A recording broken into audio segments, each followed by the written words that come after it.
pudiera comprometerse y pudiera realmente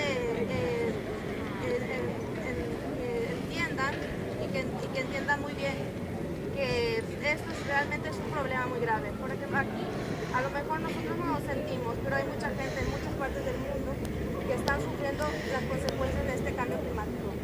Yo soy de un país muy pobre y allí estamos sintiendo este cambio climático muy fuerte. Granizadas que matan personas, que matan animales, riadas que también matan personas y siempre son personas pobres.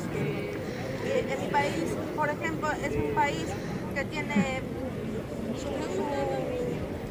digamos que su economía está basada en la ganadería y en la agricultura, y son dos sectores que están machacando el mundo realmente, que son la industria alimenticia es la que más contamina en este mundo.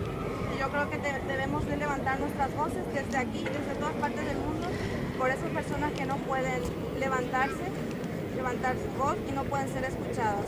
Porque ya sabemos que en muchos países los gobiernos y las grandes empresas callan a la sociedad, callan a los medios de comunicación para que no sepan lo que están viviendo en su país. Y nuevamente agradecerles un montón por haber estado aquí.